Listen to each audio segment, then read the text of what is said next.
साथ तहरीक हुर्रियत जम्मू कश्मीर पर ban, UAPA के तहत गैर कानूनी संगठन।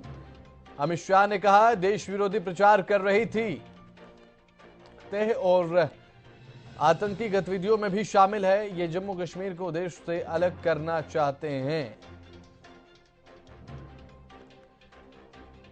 तो वहीं तहरीक-ए-हुर्रियत यानी कि TEH पर यूएपीए के तहत बैन लगा दिया गया है। देश विरोधी प्रचार करने के आरोप लगे हैं और TEH आतंकी गतिविधियों में शामिल है। ये जम्मू कश्मीर को देश से अलग करना चाहते हैं। ये बात भी गृह मंत्रालय की तरफ से कही गई, अमित शाह की तरफ से कही गई है।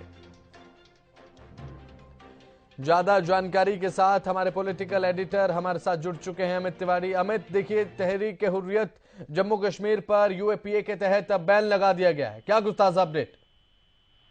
जी बिल्कुल, ये एक बड़ी कार्रवाई है। देखिए, केंद्रीय गृह मंत्री अमित शाह ने लगातार कहा है कि देश विरोधी जो गतिविधियों में संलिप्त होगा, चाहे वो संगठन है या व्यक्ति, उसके खिलाफ कड़ी कार्रवाई की जाएगी, कड़ी दंडात्मक कार्रवाई की जाएगी। साथ साथ प्रतिबंध जैसी जो कार्रवाई है वो भी अमल में लाई जाएगी। तो बसंत, यह एक बड़ी कार्रवाई है और खासतौर पर जो यूएपीए के तहत जो एक्शन लिया गया, आतंकवाद विरोधी देखिए कानून है, और उसमें स्पष्ट रूप से इसमें ट्वीट करके कहा गया है अमित शाह की ओर से कि यह संगठन जो है तहरीक-ए-हुर्रियत, वह जम्मू कश्मीर में इसका जो एक तरह से ठिकाना बना हुआ था और वहीं से यह संगठन विशेष रूप से संचालित है।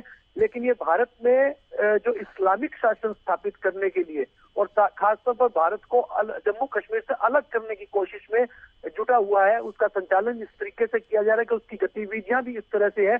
तो ऐसे में यह सब कार्रवाइयां निषेधात्मक है और इस पर प्रतिबंध होना चाहिए था और इसीलिए इसे प्रतिबंधित कर दिया गया है। और देखिए, जम्मू कश्मीर में अलगाववाद को बढ़ावा देने के लिए जो भारत विरोधी दुष्प्रचार करने वाले संगठन हैं, उनके खिलाफ कार्रवाई का एक बड़ी कार्रवाई का यह हिस्सा है, इस पर बैन लगाना। जी बसंत, बिल्कुल। हमें देखिए, पिछले समय के दौरान भी हमने देखा कि जम्मू कश्मीर में किस तरीके से आतंकी गतिविधियां देखने को मिली, भारत के जवान शहीद भी हुए। उसे देखते हुए इस कार्रवाई को आप किस तरीके से लिंक करते हैं कि एक सराहनीय कार्रवाई देखने को मिली है इस आतंकी गतिविधियों को लेकर जो आरोप लगे TEH पर?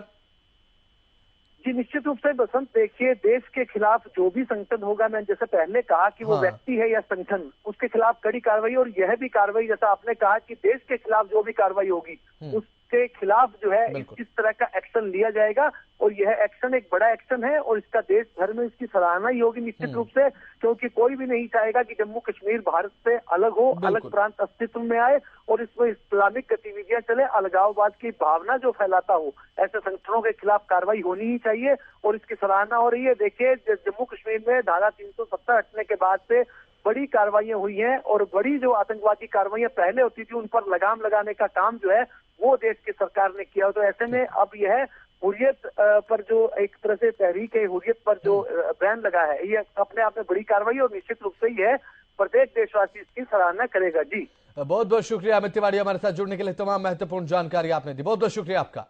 तो देश विरोधी गतिविधियों के आरोप लगे हैं कि गतिविधियों में इस तरीके की गतिविधियों में ये संगठन जो है वो शामिल रहा है और इसी के तहत इस कार्रवाई को, बड़ी कार्रवाई को अंजाम दिया गया।